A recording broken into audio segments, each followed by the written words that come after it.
샬롬. 안녕하세요. 언약교회 이대수 집사입니다. 황금의 집 네 번째 시간입니다. 오늘도 행복한 성막 여행 되시기 바랍니다. 뜰. 이스라엘 백성 중 누군가가 지금 성막을 향해 걸어오고 있습니다. 그는 죄로 인해 마음이 병들었습니다. 그는 두려움에 떨고 있습니다. 그는 양을 밧줄에 묶어가지고 오고 있습니다. 무엇이 그로 하여금 이렇게 하도록 했을까요? 그는 불안해하며 하나님을 두려워하고 있습니다. 그는 죄를 범했기 때문에 지금 그의 양심이 그를 송사하고 있는 것입니다. 그는 황금의 집에 계시는 거룩하신 하나님을 알고 있습니다. 그렇다고 해서 하나님의 얼굴을 피하여 그가 다른 데로 도망갈 수가 있을까요? 아닙니다. 그는 하나님 앞에서 도망갈 수 없습니다. 공의로우신 하나님을 생각만 해도 두려움으로 그의 전신에는 땀이 흐릅니다. 그는 북쪽 하얀 포장을 따라 계속 걸어옵니다. 그 울타리의 청결함이 그의 양심에 더욱 가책을 불러일으킵니다. 그는 동쪽으로 옵니다. 거기서 그는 열려져 있는 넓은 문을 봅니다. 그는 머뭇거리지 않고 그 안으로 들어가서 넓은 뜰 안에 섭니다. 그의 맞은편에 아름다운 하나님의 전인 성막이 인상 깊게 높이 서 있습니다. 5m, 즉 10규빗 높이로 말입니다. 뜰에 놓인 커다란 놋 제단에는 희생제물을 태우는 불이 타오릅니다. 태양이 뜰의 모래를 밝게 비춥니다. 그는 자신이 마치 하나님의 빛 가운데 서 있는 것처럼 느낍니다. 그는 하나님이 자기 심장 깊숙한 곳을 들여다보시며 마음속에 있는 모든 것을 정확히 알고 계시다는 것을 느낍니다. 그때 한 제사장이 그에게 다가와서 물었습니다. 무슨 일입니까? 그는 더듬거리면서 대답합니다. 나는 죄를 지었어요. 따라서 하나님은 저를 처벌하셔야 합니다. 제사장은 말합니다. 예, 그렇지만 당신은 잘 오셨습니다. 여기서 당신은 죄를 사함받을 수 있습니다. 하나님께서 친히 죄인들을 위해 이 모든 것을 특별히 준비하셨으니까요. 그러나 스스로 의롭다고 여기는 자들은 예외가 되지요. 놋제단과 제물. 제사장이 말합니다. 저를 따라오십시오. 그들은 성막의 성물 중 첫째 기물인 놋제단 곁에 섭니다. 제단이라는 말은 도살하는 장소라는 뜻입니다. 얼마나 많은 제물이 희생되어 그 위에서 불태워졌는지 상상할 수도 없습니다. 성경은 우리에게 제단과 제물의 의미가 무엇인가를 가르쳐 줍니다. 그것은 그리스도와 그분의 십자가에서의 속죄 사역을 말합니다. 이것이 하나님의 뜻의 핵심이며 죄인을 구속하는 유일한 길입니다. 그 제단과 또 수세기에 걸쳐 들어졌던 많은 희생제물은 온전한 희생제물이 되신 예수 그리스도와 십자가 위에서의 그분의 구속사업에 대한 훌륭한 예표입니다. 영원전부터 영원까지 구속자의 십자가는 하늘과 땅의 중심입니다. 하나님의 계획.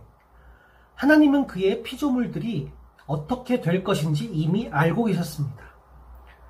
하나님으로부터 나온 모든 것들을 파괴하고 타락시키려는 사탄의 계획을 알고 계셨습니다. 사탄이 인간을 타락시키고 유혹하여 영원한 멸망으로 이끌고자 한다는 것을 말입니다. 따라서 하나님은 영원전부터 인간을 구속하고자 하는 커다란 계획을 갖고 계셨습니다. 오직 하나님만이 그와 같은 계획을 생각하실 수 있었습니다. 하나님은 거룩하시기에 죄를 심판하시지 않고 그냥 보아 넘길 수 없으십니다. 하나님은 빛이시기에 어두움이 조금도 없으십니다. 공의로 인간을 심판하시고 벌하셔야 했습니다. 그러나 만약 그렇게 하신다면 하나님의 사랑을 어떻게 나타내 보이실 수 있었겠습니까? 하나님은 사랑이십니다. 그래서 하나님은 한 가지 계획을 마련하셨습니다. 외아들을 땅에 사람으로 내려보내 사람들의 죄를 대신하여 죽게 하시는 것이었습니다. 구약시대에 희생된 모든 제물과 제단은 하나님이 지극히 사랑하시는 외아들이 한 번 이 땅에 내려와 끔찍한 십자가에서 죽으실 것을 예표한 것입니다. 대신 죽으심. 양을 끌고 온 그 이스라엘 사람에게 제사장이 말합니다. 희생제물을 가지고 오셨군요. 예, 그러나 이 동물이 정말 죽어야 합니까? 물론이죠. 피 흘림이 없이는 죄사함이 없으니까요. 그러나 이 동물은 죄가 없는데요. 그리고 우리 아이들이 이 양을 지극히 사랑한답니다. 이 양은 결코 잘못이 없어요. 바로 그 점입니다. 죄를 지은 자는 다른 사람의 죄를 대속할 수 없습니다. 당신은 이미 당신의 죄로 말미암아 멸망당할 수밖에 없습니다. 당신 죄로 말미암아 당신이 죽든지 아니면 당신을 위해 다른 대속물이 죽어야 합니다. 자, 이 양의 머리에 손을 얹으십시오. 그렇게 함으로써 당신은 죄인이며 양은 죄가 없다는 것을 시인하는 것입니다. 하나님은 당신의 죄를 양에게 전가시킨 것으로 여기게 됩니다. 당신의 죄가 양에게로 옮겨진 것입니다. 그 양이 죽으면 당신은 전에 양이 그러했듯이 자유하며 죄가 없게 됩니다. 그 사람이 조용히 양의 머리에 손을 얹습니다. 칼이라든가 그 외에 몇 가지 준비가 끝나고 나면 사막의 모래 위에 양의 피가 흘려집니다. 그것은 보기에도 끔찍한 일입니다. 그러나 그 이스라엘인은 깊은 안도의 숨을 쉬면서 하늘을 쳐다봅니다. 그때 그는 어깨 위에 있던 무거운 짐이 벗겨지는 것을 느낍니다. 양이 그 대신 죽은 것입니다. 그러면 그가 사함을 얻으리라고 말씀하셨습니다. 오 하나님 감사합니다. 요한복음 1장 29절에 보라 세상 죄를 지고 가는 하나님의 어린 양이로다. 우리 대신 죽어주신 예수님은 얼마나 감사한지요. 오 예수님, 미쁘신 하나님의 어린 양이시여, 당신은 우리 죄를 위해 십자가 위에서 돌아가셨나이다. 당신은 우리를 위해 고난과 죽음을 당하셨고 당신을 온전히 하나님께 바치셨으며 우리를 위해 저주를 받으셨나이다. 이제 우리에겐 정죄함이 없나이다. 오 주님, 당신에게 감사와 찬양을 드립니다. 히브리서 9장 12절 말씀, 염소와 송아지의 피로 아니하고 오직 자기 피로 영원한 속죄를 이루사 단번에 성소에 들어가셨느니라. 그러면 당신은 이 책을 읽는 당신에게 감히 이런 질문을 해도 되겠습니까? 당신은 이와 같은 마음으로 십자가 앞에 나와 마주해 본 적이 있습니까? 아주 가까이 말입니다. 거룩하신 그분이, 죄가 없으신 그분이, 죄를 알지도 못한 그분이 말할 수 없는 고통을 당하고 죽으셨습니다. 그분은 대속물로서 고난당하신 그리스도이십니다. 누구를 위해서일까요? 모든 사람들을 위한 것이 아닙니다. 수많은 사람들이 아직도 관심이 없습니다. 십자가를 그냥 지나쳐버리고 있습니다.